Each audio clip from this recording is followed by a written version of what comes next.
What up, Mike? Toronto. VK on the beat. Check. I'm in Toronto where you wanna get the city love. I'm from Toronto where you wanna get the city love. I'm in Toronto like we wanna get the city love. My city love me back for my city love. I'm in Toronto where you wanna get. Welcome to episode 1655 of Toronto Mic'd, proudly brought to you by Great Lakes Brewery, a fiercely independent craft brewery who believes in supporting communities, good times, and brewing amazing beer. Order online for free local home delivery in the GTA. Palma Pasta. Enjoy the taste of fresh, homemade Italian pasta and entrees from Palma Pasta in Mississauga and Oakville. RecycleMyElectronics.ca. Committing to our planet's future means properly recycling our electronics of the past. Building Toronto Skyline, a podcast and book from Nick Iones, sponsored by Fusion Corp Construction Management, Inc. And Ridley Funeral Home, pillars of the community since 1921. Joining me today making her Toronto Mic debut is Holly Cole. Welcome, Holly. Thanks for having me. Thanks for being here and joining us, because I think he's going to keep his good eye on me to make sure I don't ask you anything too difficult. But your manager is in the room? That's right. Tom Barry's here, too. And I found out a moment ago, Tom, yes, say hello to everybody. I say hello. Hello. And I just found out Tom Barry manages Kim Mitchell as well. Well, I did for years. Oh, but you currently? Not currently. Not currently, but still, go for a soda, Tom. Okay, we're going to be talking here. Holly, what a pleasure it is to meet you. Thanks for making the time for me. It's my pleasure. Alan Zweig is listening to us right now, and he says, ask her if she still has that car.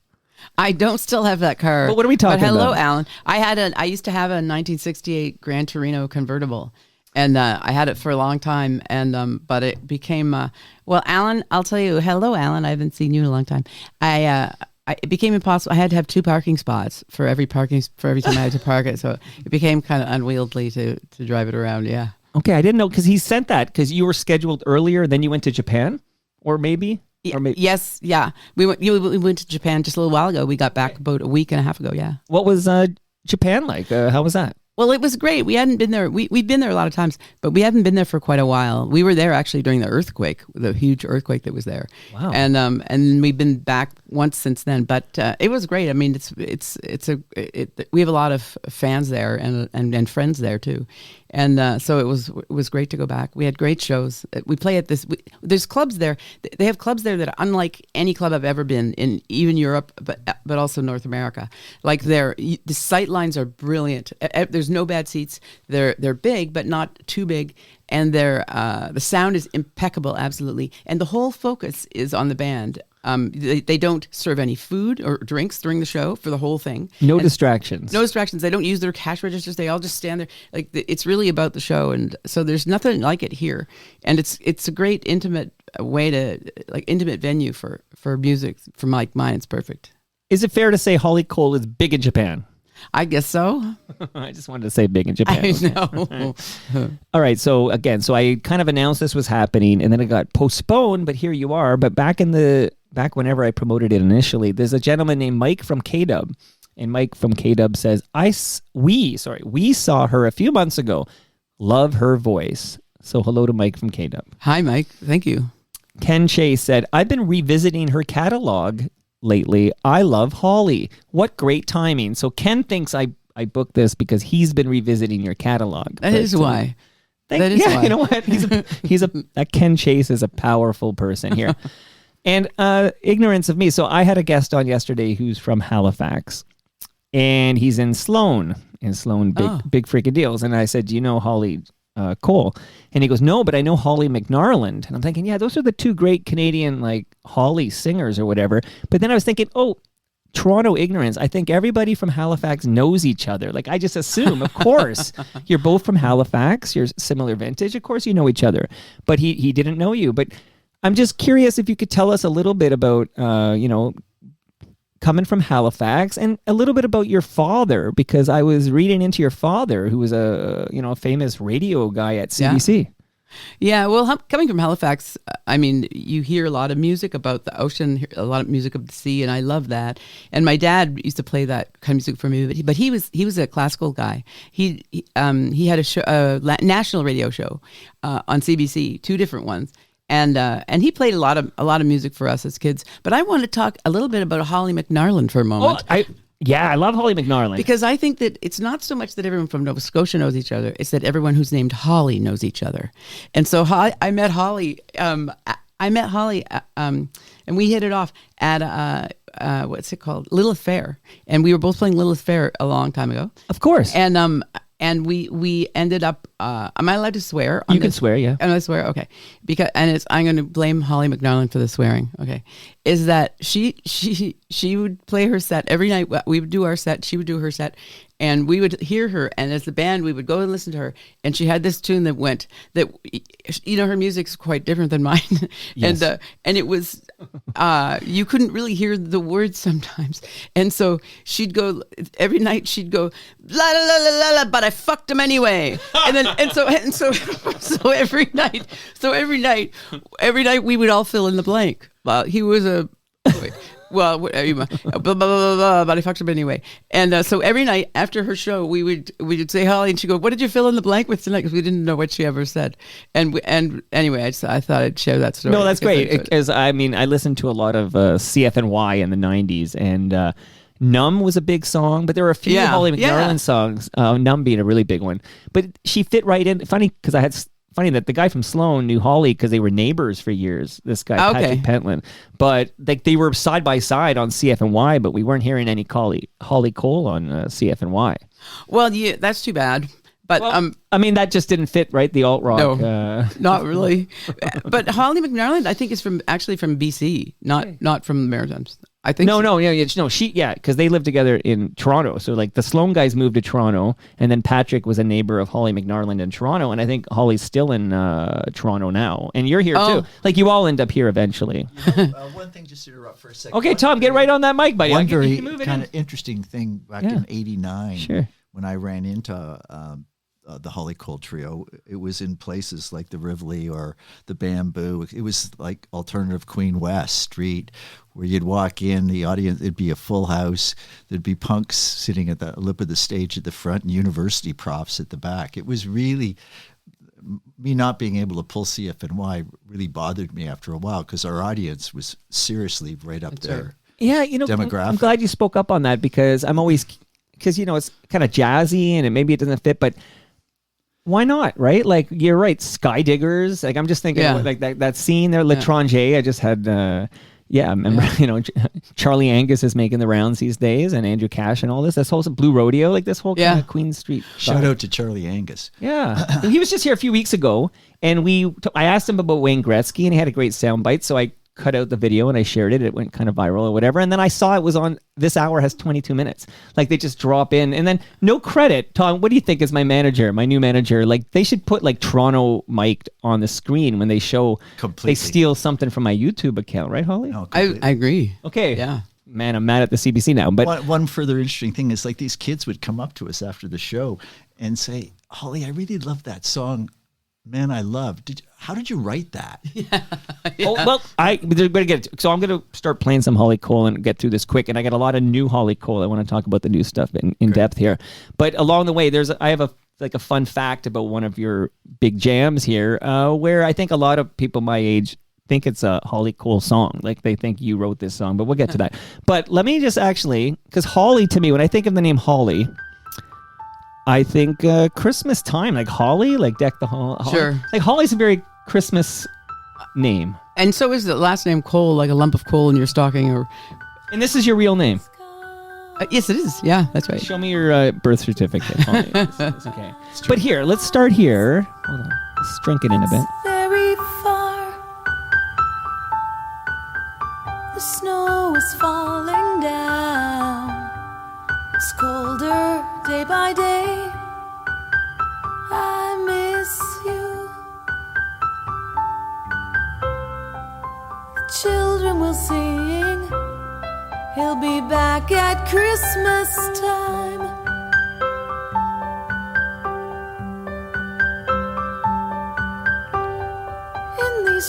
and silent nights.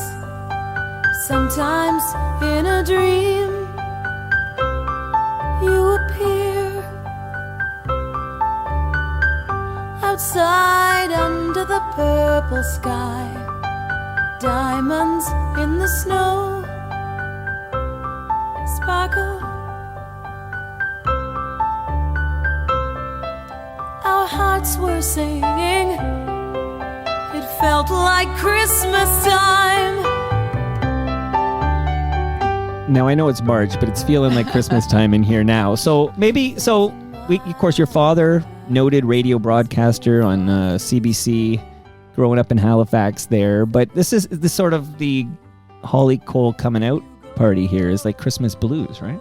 Well, that's exactly right. And that was right after I met Tom here. And he suggested we go in. We didn't have a whole album worth of material or anything, but he suggested we go in and make a Christmas recording because of what time of year. Because your name's Holly Cole. Well, that reason, and also because we already, I was doing Christmas shows already anyway, and so we had a lot of Christmas, interesting kind of Christmas material that we did. We do Christmas shows now still.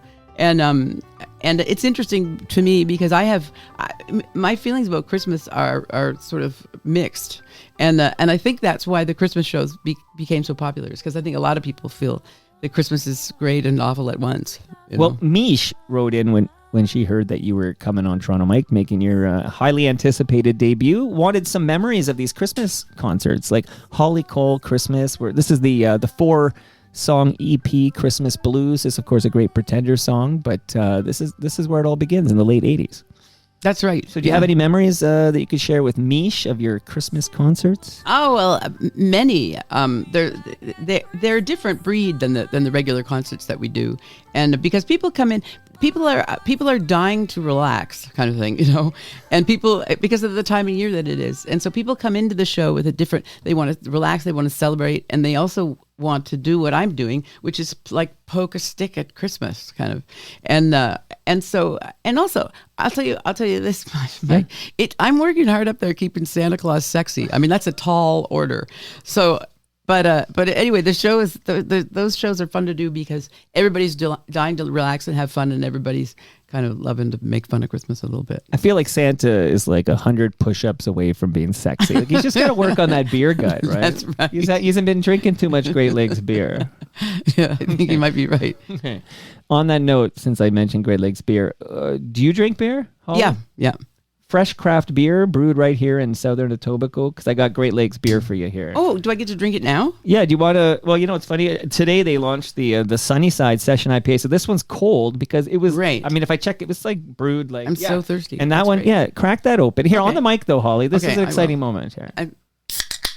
Okay, it's a Sunnyside Session IPA, and it's my summer beer of choice. And I just gave Holly my cold can, so that's how Oh, much I boy. like you. My goodness gracious. That's okay. really good. Okay, so while you're slurping that, by the way, do you enjoy Italian food? Mm-hmm. Okay, I have in my freezer a large lasagna from Palma Pasta. Wow, You that's didn't know you were great. going to get this way. I did not. Does Swag. Tom get any of that lasagna or no? I guess so. I guess now he wasn't on. He's not the Lasagna guest. is too early for me presently. All right, so we're going to cook with gas here. Is it good? Really good. Yeah, and you can Really, really good. It's only like 3.9%, so you can kind of on a summer day, a hot summer day, you can have a couple and not tip over. It's really fresh tasting. Well, I think they brewed that yesterday or something. Like this is fresh for the season here. A desert road from Vegas to nowhere. Someplace better than where you've been. A coffee machine needs some fixing. And a little cafe just round the bend. I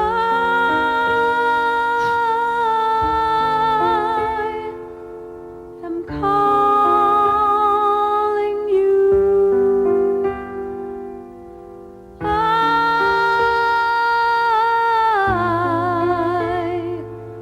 am calling you.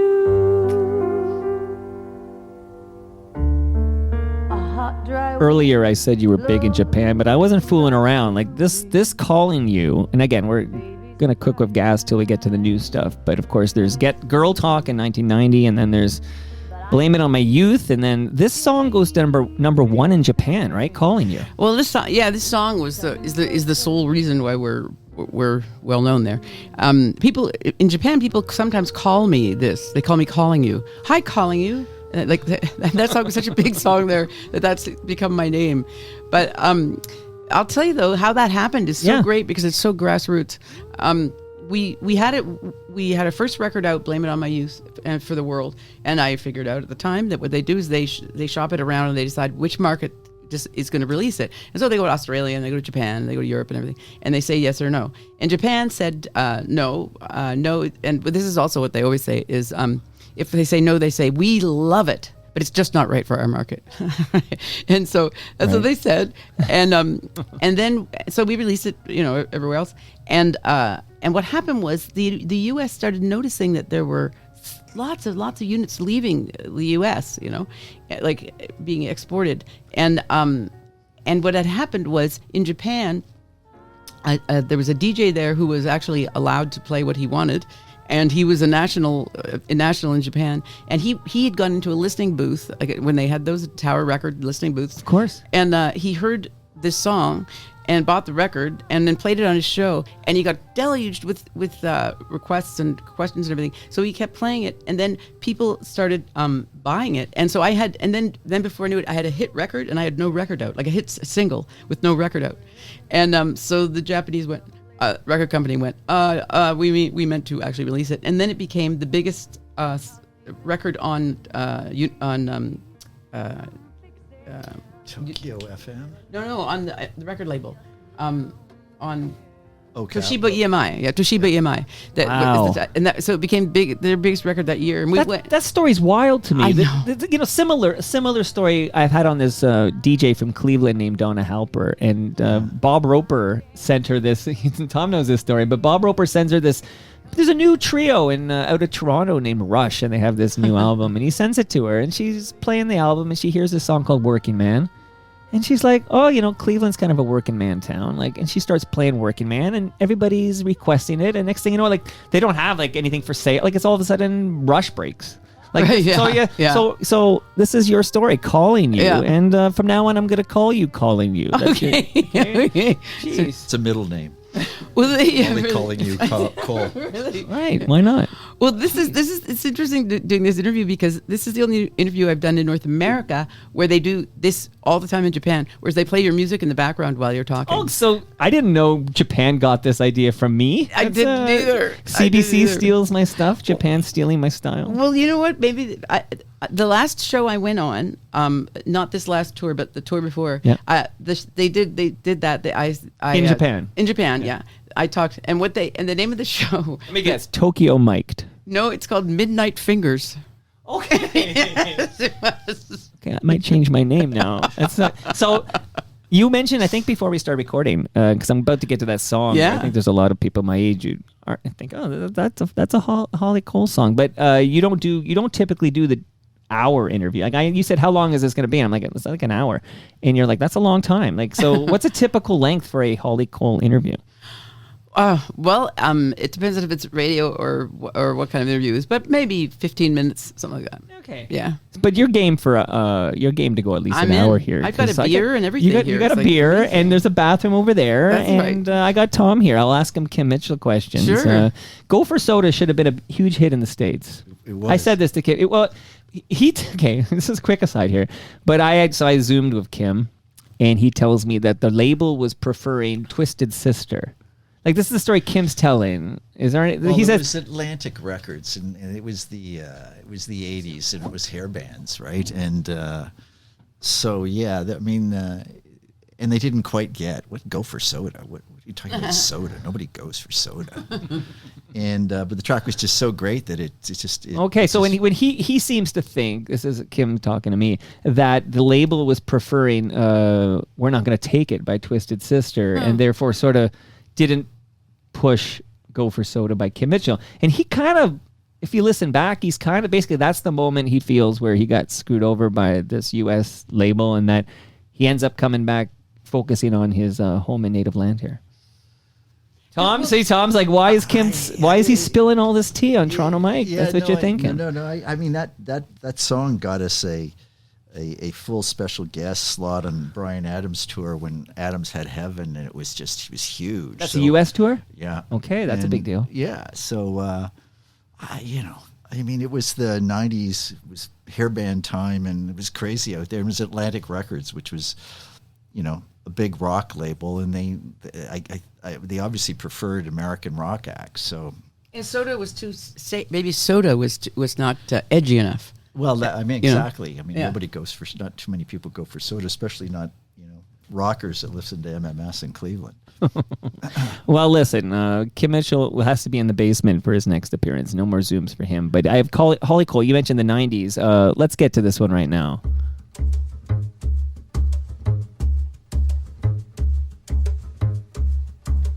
I can see clearly now. Rain is gone. I can see all obstacles in my way. Gone are the dark clouds, had me blind.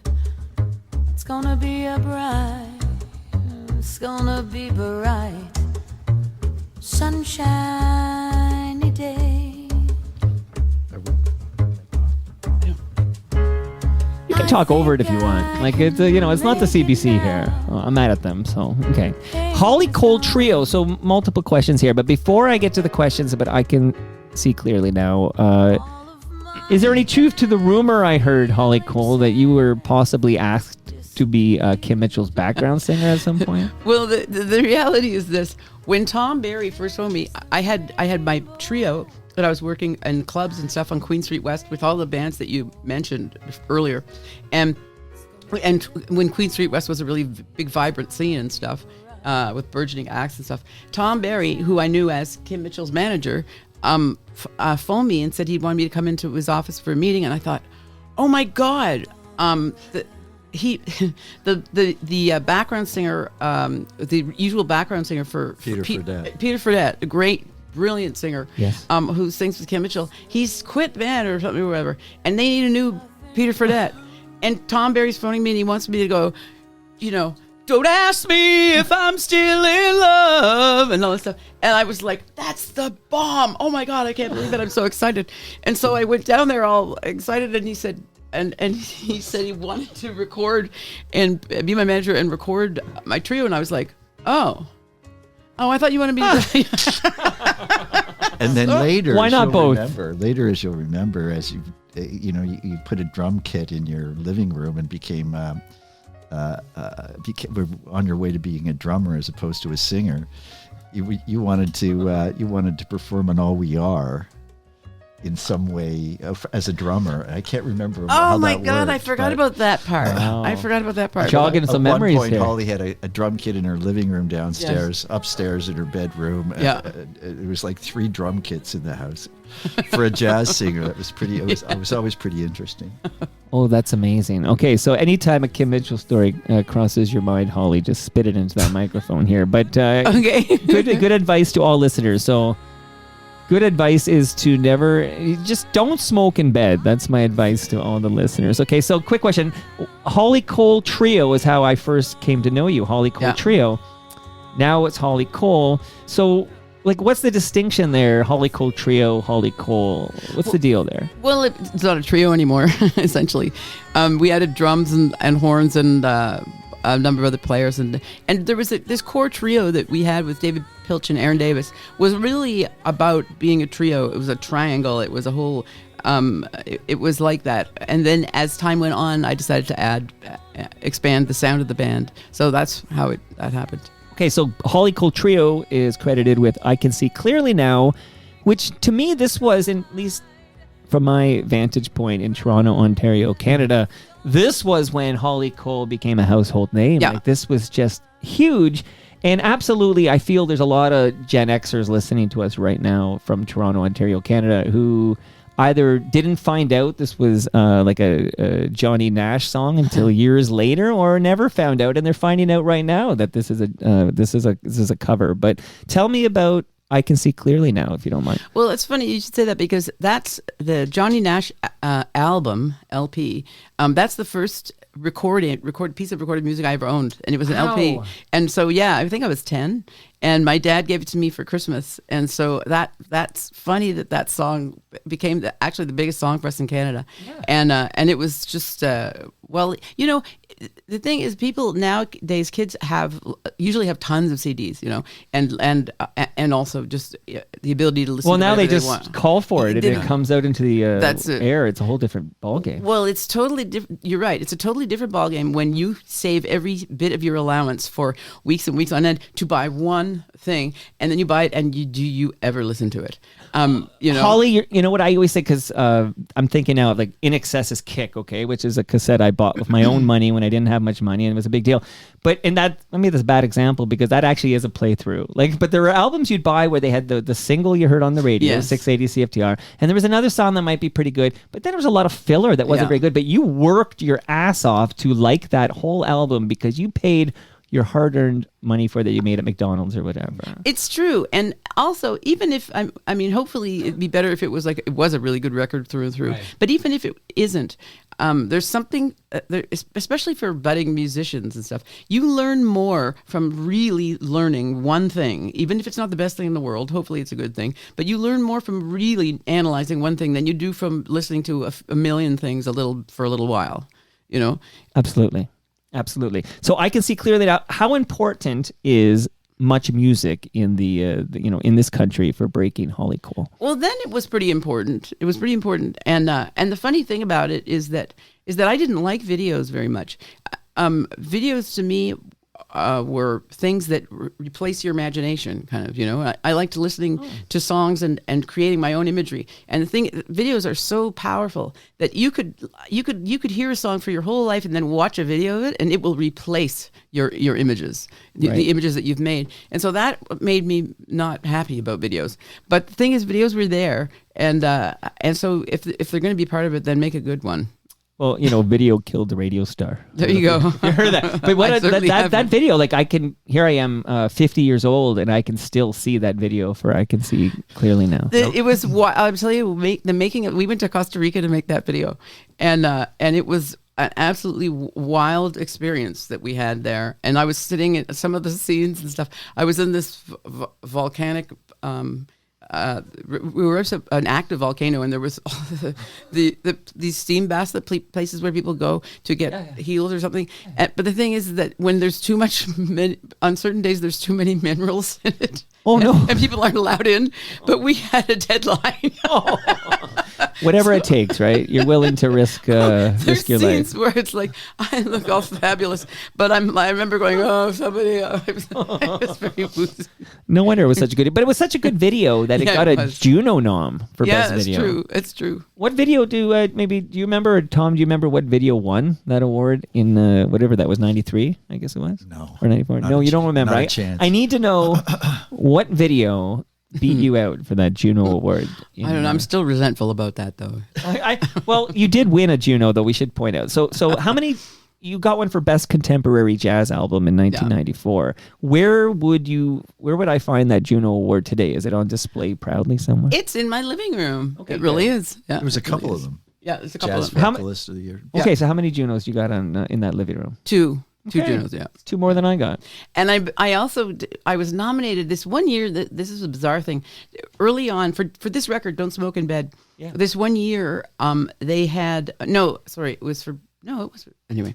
This one year they had a category for most promising female vocal. I don't even know if they have that anymore.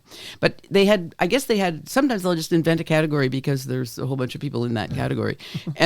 And so I went out and sang. I remember it was the first time I went on national television, and it was live.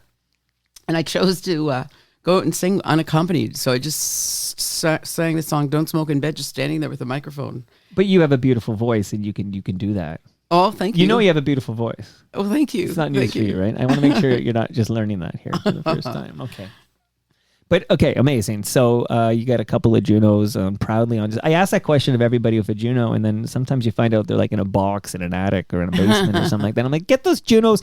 If you're not gonna display them, I'll put them in the studio here, the Junos. And then every time somebody says, "Oh, you want a Juno?" I'll go, "Well, actually, Holly Cole won this Juno," and then we'll just start talking about it, and you get like spot. So don't spite. Wait, so.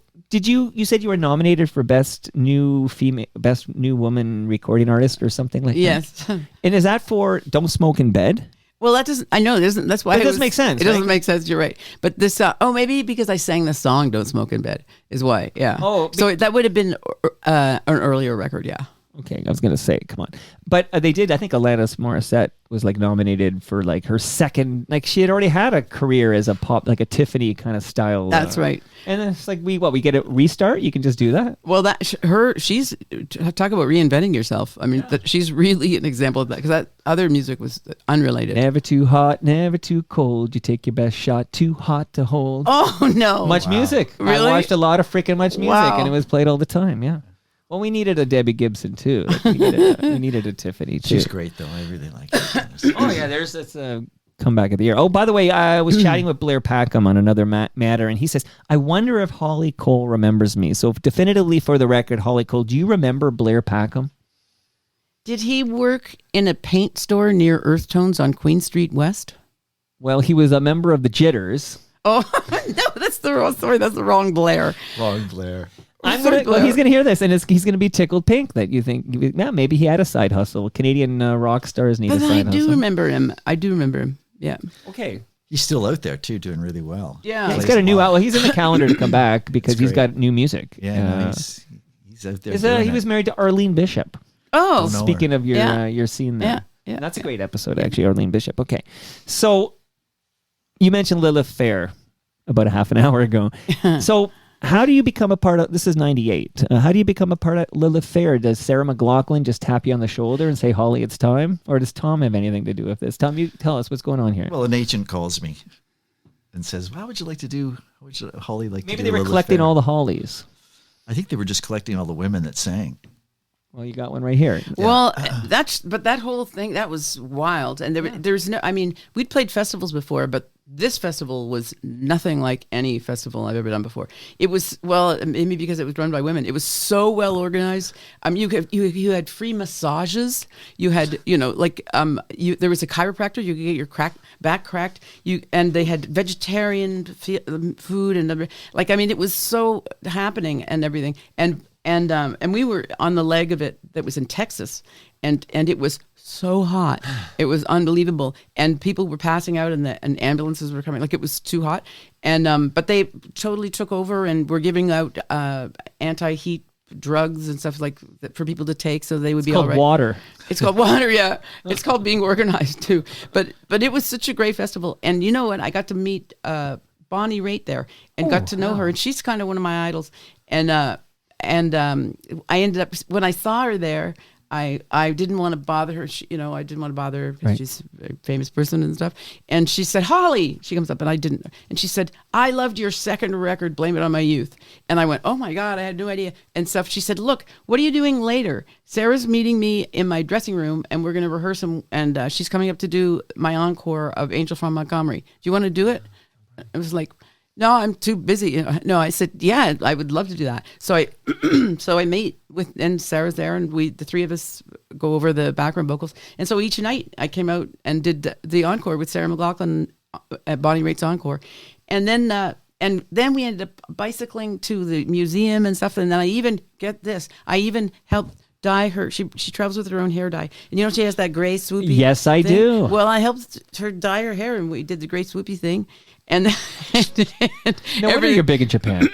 and then so that was we were both on the same leg of the tour and everything. And what a person she is, like what a great musician and everything. And then so then we said goodbye and left our numbers. And about 6 months later, she phones me in Toronto. She goes, "Look, I'm playing at the Skydome tonight. Do you want to come down and do Angel from Montgomery?" I said, "Sure." And so we went and did that, and the whole experience of Lilith Fair and meeting Bonnie Raitt and with Sarah and all the artists there was amazing. It really was. Wow, amazing. Bonnie Raitt, so that's a John Prine song, and she's got that great version. But one of her biggest hits was written by a Toronto gal. Let's give him something to talk about. Oh, yeah, that's so right. there's some more Toronto connection to Bonnie Raitt. Couple of names, and so a gentleman named Joe Bogner. Bogner? Am I saying that right, Joe? I think so. Joe Bogner wants me to tell you that your Tom Waits tribute album is one of the most beautiful pieces of music he's ever heard and has ever been recorded. Nice. Thank you. And Joe knows what he's talking about. Okay. Obviously. That's amazing, right? So shout out to Tom Waits, who wrote the theme song to The Wire. Speaking of The Wire, Molly Johnson's brother directed the first 4 episodes of The Wire. Do you know this fun fact? And I know him too. Yeah. Okay, I'm going to ask you about a couple of FOTMs. That means Friends of Toronto Mike. You're now an FOTM, so welcome to the club. And Tom, you're one too. Why not, right? I'm giving him away today. Okay. 2 great FOTMs. Please tell me about your experiences with Molly Johnson, if you don't mind. Sure. I mean, Molly was here and on the scene and stuff. When I moved to Toronto, she was already on the scene and in a very happening way and stuff. And she was playing with Aaron Davis and David Pilch, and she played with that trio for a while. And I think she's like a staple of Toronto pop and jazz scene. You know, Yeah, and still heavily involved in the Kensington Jazz Festival. Absolutely, yeah. And Kumbaya, when you remember the Kumbaya Festival, much music, and stuff? yeah. Well, the Tragically Hip played there, yeah, absolutely. Oh my God, yeah, that's right. And are they not the greatest success story of all time? Are they the biggest rock band that Canada's ever had within Canada? Within Canada, I think yes, I think so. Tom, do you agree? Tragically Hip in Canada, biggest rock band, right? Yeah, between them and Rush, I guess. Yeah, see, Rush would be globally. Yeah, good globally, point. yeah. But then you get That's what I mean within Canada. Right. Yeah. I think that's a good Tragically Hip qualifier. would be, and rightly so, be the biggest. Yeah. Well, here I got the Road Apples right here. So shout out Oh, to there they are. Jake Gold. Shout out to Jake Gold here in the Tragically Hi, Hip. Jake. Hi, Jake. Jake's a good egg.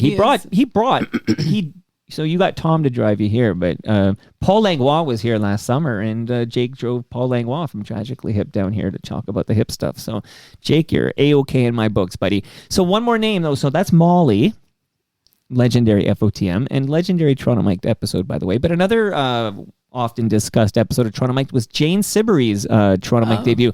Any thoughts on Jane Siberry? Sure, I've sung with Jane a bunch of times on her records and on this record that we did with all these 5 women that Tom. It's a good thing you're here. That Tom put together, and it was based on a concert that we all did at the Glenn Gould Theater. But Jane is also, I mean, she's in terms of carving her own niche. She's the poster child for that. You know, she's really one of a kind artist. Absolutely, and because she's got in earlier than you, she got to be a part of Tears Are Not Enough. I believe she's in the room for Tears Are Not Enough. Oh yeah, yeah, I think so. I can see her in the doc talking about cows. She always had this thing with cows. Jane Siberry, yeah. I'd be remiss if I didn't mention. So yeah, we talked about your 2 Junos because you've been nominated 8 times. You won 2. You should have won 8, as far as I'm concerned. Come on, that's bullshit. I'm bitter about this. I would be too. But it's worth mentioning. You have a couple of Gemini Awards. So what are the Gemini Awards for? Oh, this is a while back. We did 2. Right back to back almost. We did 2 television specials. And they were all filmed in Ontario. And the live concert portions were. But then we went around to Nova Scotia and different places and filmed people that I know and my family and stuff. And it was a while back that we did that. But those are interesting things for me to look at now because there's interviews with people who aren't alive any longer, and it's a trip down memory lane. And they don't even have Geminis anymore. They don't they? It's called Canadian Screen Awards. Like they merged Geminis with what were the other ones called? The Juno? No, Junos? No. Yeah. No, Junos are music. Yeah. Why am I blanking on the film awards? Yeah, what are they? Tom, you must know what the Canadian Film Awards were called. This is how popular they were. Adam McGoyan won them all, didn't he? Like that's the deal with those year things. After year. Yes. Yeah. So he presented to himself. You know what? I'm gonna have to during the next song I play, which will be new music. I'm actually going to Google what these are called because I'm personally embarrassed. I can't remember the name of these damn things. But they merged basically, so they're called Canadian Screen Awards. The movies and the TV are kind of together. No more Gemini Awards. So those are collector's items. I'll tell you one thing about the Gemini Awards that I have. They're the nicest awards I have, just in terms of they're It's beautiful. like a face, right? Yeah, it's like a silhouette. It's really nice. Fun fact: I used to, before Toronto Mike, before the podcast, I had a blog, TorontoMike.com, and I met somebody. This is like early 2000s when blogging was the big thing, and I was helping this guy. He was a camera guy, and I was helping him with his blog, like just consultancy stuff. And he had a Gemini from something he filmed for CBC. And I said, "Can I take a photo of the Gemini?" And I took a nice photo of myself with the Gemini, and then I posted on my blog like, "Oh, I just won a Gemini for best blog," okay, which I thought was funny because no one's going to believe it. If I told you how many people sincerely reached out to congratulate me, and then I'm like, oh, now I feel like it's too late to say I was just joking. Like I just let it go. But like, I mean, people want to celebrate your success to a point where they'll believe there was a Gemini Award for best blog. Or maybe it's because it was such a nice award. They really wanted to thank you for winning such a nice looking award. Nice. I don't know who posed for that. Maybe it was you, Holly, but that facial profile. It's a testament to how much people love you, though. So, right. Well, no, absolutely. I was on CNN last week. That's a humble brag. I just slipped it in. Thank you. I just slipped. Did you see that? I didn't see it, but I heard. Okay, I got a call from Ann Romer yesterday to tell me how brilliant it was. I was speaking for this entire country, and I'm like, yeah, I guess I am speaking for the damn country, you know. So did you go there? Did it get political? Well, that's what it was for. Like I was on to talk about. They had heard Toronto Mike, and we were discussing the 51st state bullshit from the president. And then they said, "Would you come on and talk on the morning show about it?" And I said, "Yeah, okay." And so it was all about that. Oh, what did you say? Oh, I think I talked about. It's funny. What did I say? Because 5 minutes live on CNN. If you go to YouTube and go like CNN Toronto Mike, you can find it and check it out. But I'm trying to remember what the hell I said. But I just told what's in my heart and mind, which is that we take this very seriously. Our sovereignty is not up for discussion here. Like this is a non-negotiable thing. Some stuff I was thinking but didn't say because I didn't want MAGA to come after me too hard, and I was talking to Americans or whatever. But it's like, if you really want this, you're going to have to call in your military. Like, that's what it would take. And then I was thinking, in my mind, I'm thinking, okay, because, nothing's off the table now with a lunatic running the show down there. And you don't want to put ideas in his head because it seems to be very easy. Well, someone else is doing that. Yeah. And then I was thinking, would me and my family go to Europe and get refugee status? Yeah. Like, we accept, Ukrainians come in and refugee status, of course, because they're under attack by a dictator next door. And that would be the same thing here. So Trump invades. Now I'm in Europe with my family for safety as a refugee. Like, these are the thoughts I never thought I'd be having in 2025. Agreed. Agreed, indeed. I'll tell you, speaking of MAGA, I almost wore here today, I almost wore my T-shirt which says Canada is already great. Yeah. Which is, yes. And then, not to get too political, I'm only speaking for myself here, but we have the Conservative Party of Canada leader who's pretty much been working on this whole Canada's a shithole and needs fixing. Like, this has been his big move. Like, Canada sucks, guys, and we're going to fix it. Like, the Liberals have made your country terrible, which never worked on me because I love this country. Like, I mean, we got problems like anyone else. We got things we got to repair. But this isn't, my country's not a shithole. Like, we always got to improve. But, like, I feel like that move might have worked for a while, like with a tired government that had been there for 10 years and everything. And now that messaging is gone, though. It's gone. And there's nothing fresh and new that the dude's offering on any level at all. He's played his, and even his slogans don't work anymore. But don't you think it's great in a way, though, that like, I'm really not a fan of the Conservative Party, and it would be very strange for me to vote Conservative. But I don't care anymore. Like, it seems like a lot of people don't care anymore about whether they're Liberals or NDPs or Conservative or whatever they are, because it's all just like the big enemies over there. Funny you said that, and I hope I'm not speaking out of school, but I got this call from Ann Romer yesterday, and we're talking about many things, including the fact that her father, General Romer, who's 101 years old, is on his way soon. It's the 80th anniversary of Canada helping to liberate the Netherlands from the Nazis, okay? And this guy, that's this is an accidental press of some exciting music. This is, it's like, what an accident that was. What a timing. But I'm here to say that, like, this 101-year-old guy is going to fly to the Netherlands for the ceremonies 80 years since the liberation of That's amazing. I know. Yeah. And wonderful. But she was telling me that she says, and she told me she typically votes Conservative, right? Right. And she said, No, not this time. Like she's and she's switched provincially, federally.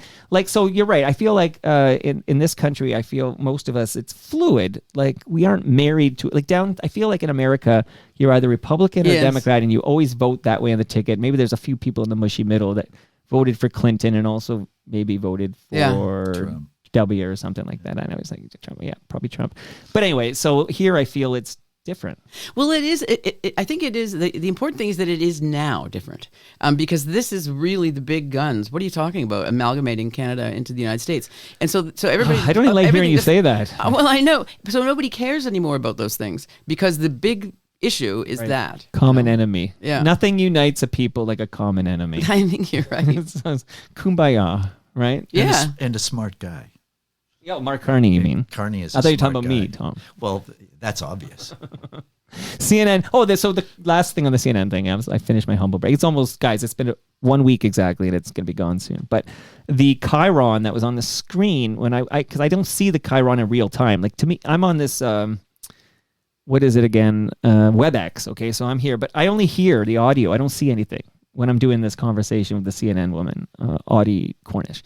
And then I watch it later on YouTube. I watch it, and I see the Chiron says, new PM sworn in today or something, and then I'm talking, and it really looks like I'm the new Prime Minister of Canada. You guys have, and I'm That's like, great. oh, That's great. yeah, that's pretty good. And then one last thing is they cook up a thumbnail for YouTube to get people to view it. Like it was viewed almost 400,000 times or something on YouTube, and the thumbnail has Trump on one side, looking like he's angry and talking, and then me on the other side in my Canada jersey, angry, and it really looks like Toronto Mike has a real-time one-on-one convo with Donald Trump. You have to save that forever. You must save that forever. I think it'll be around forever until You won't see it again. well, goodness gracious. Okay, so we're gonna get to new music now. Okay. Dying to talk about Dark Moon. And I pulled a few songs because one I think was written about me. We'll find out in a moment here. But first, I'm going to shout out Ridley Funeral Home because Brad Jones at Ridley Funeral Home, he has a podcast called Life's Undertaking. And I got a note yesterday. I'm going to read it. I typically do these live reads off the top of my head. But it says, I think this is important as we talk about Canada here. Ridley Funeral Home only sell Canadian caskets. They're proud to have Northern Casket to offer their families. Northern Caskets are proudly Canadian, and Ridley Funeral Home is proud to support them. And a note from Ridley Funeral Home is to, if you need a funeral home, check and see if they're going to use Canadian products and if they're Canadian owned. So 2 check marks for Ridley Funeral Home, and they have sent over a measuring tape for you, Holly. Oh, thank you. You can measure what you wish with your Ridley Funeral Home measuring tape. Last note here, before I get to the new music from Holly Cole, is recyclemyelectronics.ca, another Canadian company. But if you have old cables, old phones, devices, old electronics, don't throw it in the garbage because the chemicals end up at our landfill. Go to recyclemyelectronics.ca, put in your postal code, and find out where you drop it off to be properly recycled.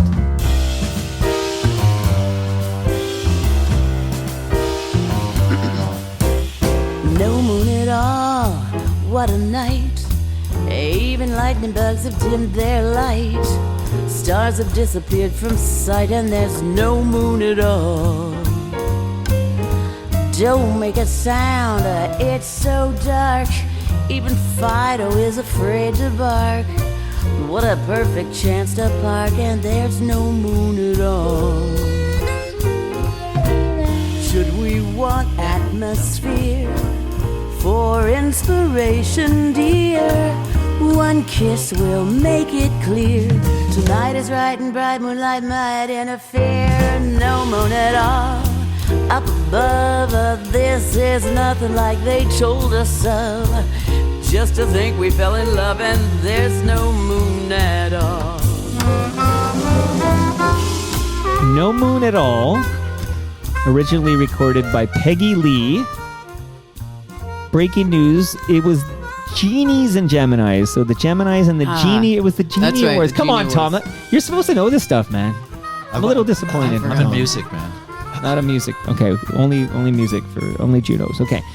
Please tell me all about Dark Moon and this first single that I'm digging here, No Moon at All. Well, this song is a song that a bunch of the songs are about the moon, and the moon has been a muse for me since I was really young. And this song, I was attracted to this song because the function of the moon in this song is really different than it is in most songs. But in most songs, the moon is there to try and entice young lovers to become feeling romantic and stuff. And this song, they want the moon to go away because they want to have sex in the dark. So that's a very different role for the moon. That's sexy stuff here, Holly. Holy think so. smokes, move over Christmas songs. Although you made the Christmas songs pretty sexy, as I recall. So, geez. I tried. Okay, now I'm thinking, what is it? It's a Wonderful Life when George Bailey is lassoing. Is that how you say that word? Lassoing the moon. Yeah. As I recall here. Love it. There's a song on this. So I listened to this entire album, which is called Dark Moon. Available now. Very good. I love that there's new Holly Cole. This is your 13th studio album. Yeah. That's a lucky number, you know. Oh, is it? Good. I feel like we got to take it back, okay? Did you know this was #1 jazz album who's calling me? I'm talking to Holly Cole here. Goodness gracious. The #1 jazz album in Canada on both the SoundScan and the iTunes charts. Are you aware of that, Holly? I had no idea, and that's really good news to me. Tom, you got to tell her this stuff. Like, that's important information for Holly. That was a couple of weeks ago and was pre-Japan, and I don't think you're remembering anything pre-Japan at this point. Well, I'm happy You're about still it jet anyway. lagged. Well, you had 4 nights at the Blue Note. Yeah, 2 shows. It's brutal there. The work ethic, the myth of the work ethic is not a myth. The work ethic there is very high. We never do this in North America ever, or even in Europe. 2 shows a night, back to back, and that's what we did there, night after night. Well, you're big in Japan, and Tokyo Mike had you in for like an hour deep dive, I'm sure. Okay, so I promised that I would play the song because I want to ask you if this is about me. Okay, be honest with me. Here we go. Sure.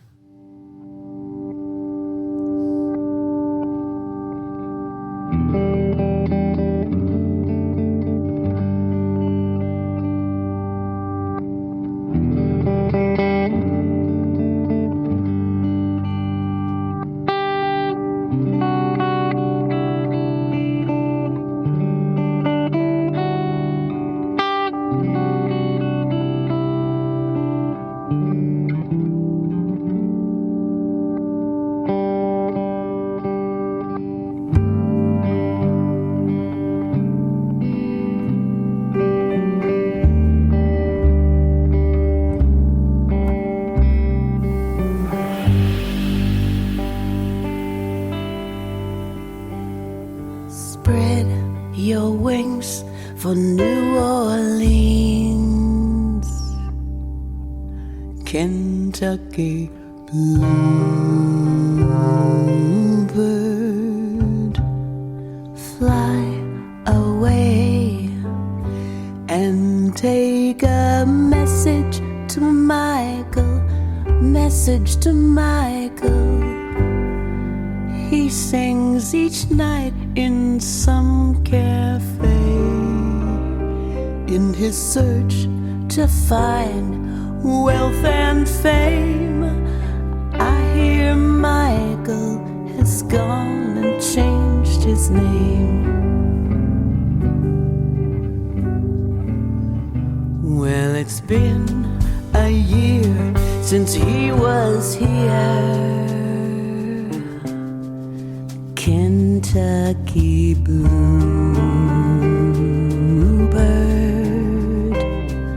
fly away and take a message to Michael, tell him I miss Message him. to Michael.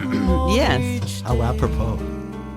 it was all about you. I thought so. It always has been. You're confirming my suspect. When I first saw that video for I Can See Clearly Now, I said, I think one day she'll write a song for me.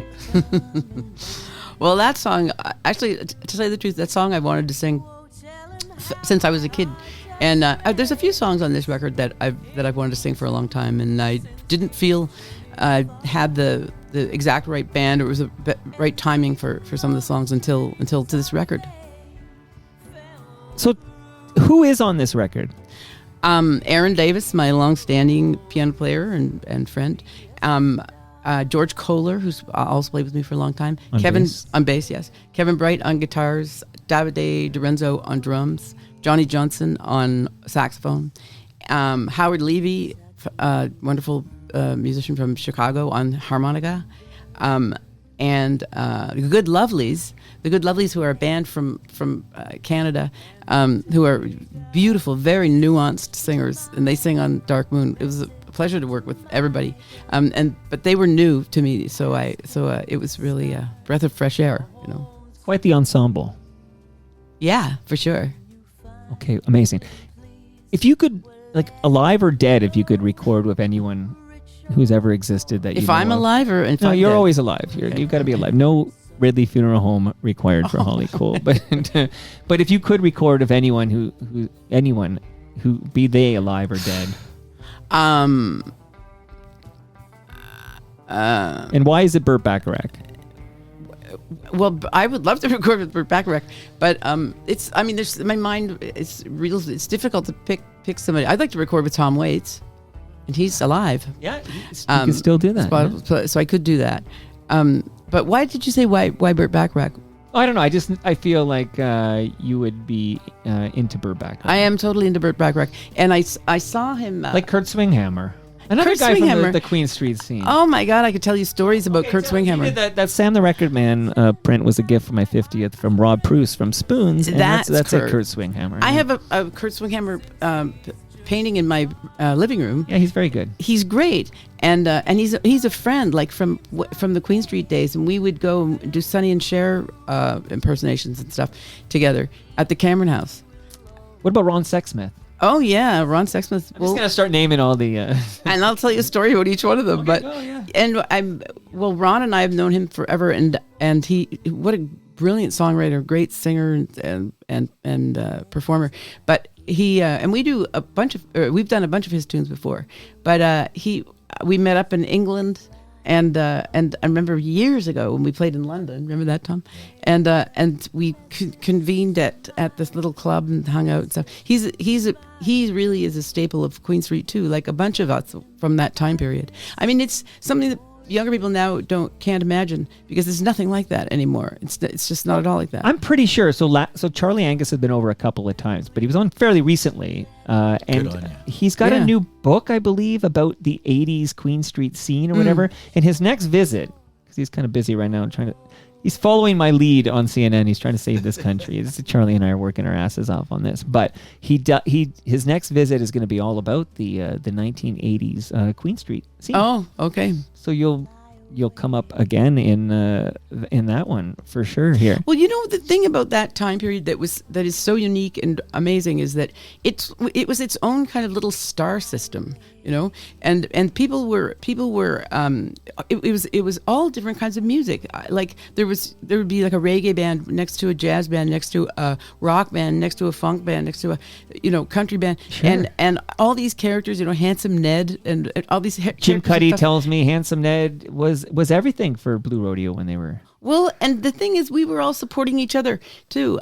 Like you'd see people who would, you know, it wasn't like now where it's more like the rock people go to the rock shows and the jazz people go to the jazz shows and da. People were just interested in interesting music, and they would. I have a theory on this. Do you want to hear it? Okay, sure. so in the 80s, we listened to the radio. Like the radio was everything. Yeah. And in the 80s, if you were listening, I'm going to pick on top 40, 680 CFTR, because that was like my go-to station at the time. But it was common. You'd have like a Def Leppard song would be right beside a Madonna song.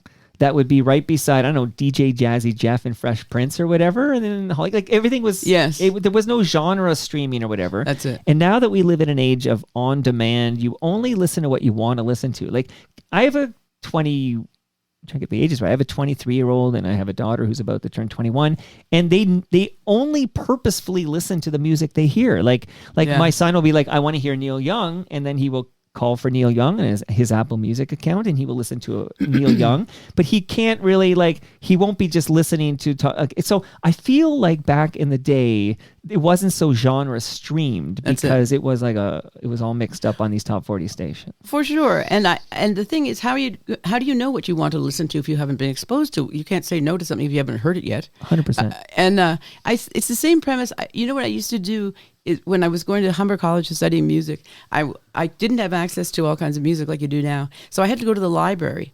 And so I would go to the music library on like Young and Bloor, and I would listen to music, and I'd be looking for something. I'd be going, I want to hear Sarah Vaughan sing "I Left My Heart in San Francisco" or something. Yeah. So you couldn't just go online and YouTube or whatever find it. Right. I had to go to the library. So I go to the library, and it would be hard to find that. But you know what? Along the way, it's like about the journey. Along the way, it was like, oh, there's that. Wow, that's great, and that's great, and that's great, and that's great. And I had to listen to all these things. And basically, in the end, maybe I liked what I found along the way more than even what I was looking for. It's same with movies, by the way, because back in the day, you had your local video store. Like, I remember my local video store, and the guy, I remember the day he said, you'd love this movie. And he's got in his hand, he's got Reservoir Dogs from Quentin Tarantino. I never heard of Quentin Tarantino, Reservoir Dogs.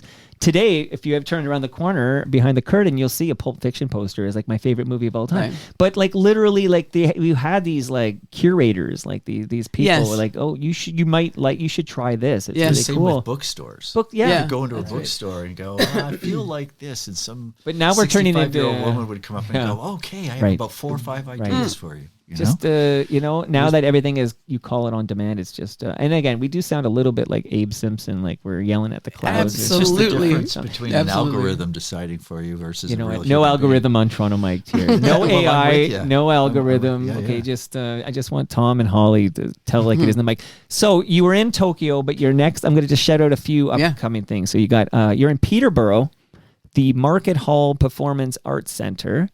And that's April 27th. That's right. So we're recording here in late. I feel like Hawksley Workman lives in Peterborough. Does he? I think he lives in Peterborough now. Okay. Shout out to Hawk. Okay. Hi, Hawk. Yeah, and then my daughter's there now because she's at McGill, but you're going to be in Montreal on July 2nd. Yeah. Montreal Jazz Festival. Theater Jean Duceppe.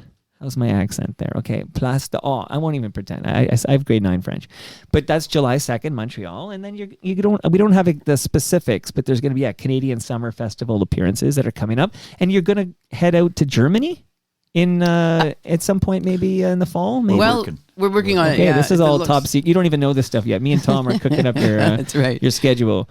Okay, so we're winding down now, but I am going to just play it out. So we have a bit.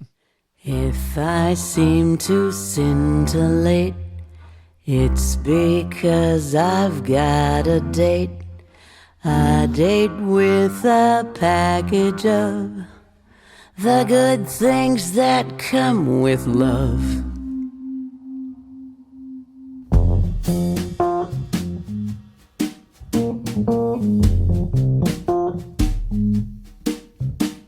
Stepping out with my baby, can't go wrong 'cause I'm in right.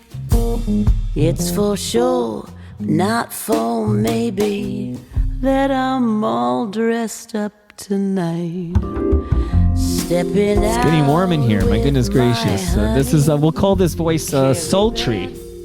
I'll take that. You'll take that. Yeah. All right. Okay. Holly, how was this for you? You know, you're like, I don't do many of these 1 hour things, unless you're in Japan, apparently. But how was this for you? It was eye-opening and enjoyable. I love the beer. I appreciate the lasagna and the tape measure.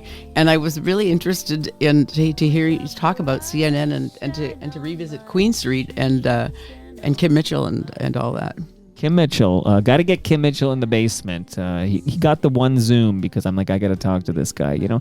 Patio Lanterns, speaking of much music, and it's just there was a song that was just seemed everywhere when I was growing up. Yeah. It's everywhere. Yeah, what's up with that, Tom? Patio Lanterns. It was Canadian. just a huge summertime hit that just hit at the right time. Again, video. It was the late 80s, and Patio Lanterns video just give me that. Really blew it up. Give me I'm an Adult Now by Pursuit of Happiness. Yeah. I'm going to start running down the list. Absolutely. Well, and Patio Lanterns, Kim Mitchell is so Canadian. You know, like that, like all the imagery and stuff. Where's an OPP hat, for goodness sakes? Whose idea was that? The OPP This is hat. his. Okay. Tom's not taking credit for that one. No.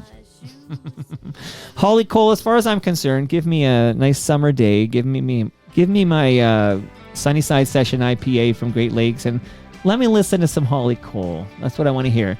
And I'm sorry about your father's passing. I know now it's about 6 years ago or so, but we did pay tribute. I used to do this show. It was from Ridley Funeral Home, like memorial episodes.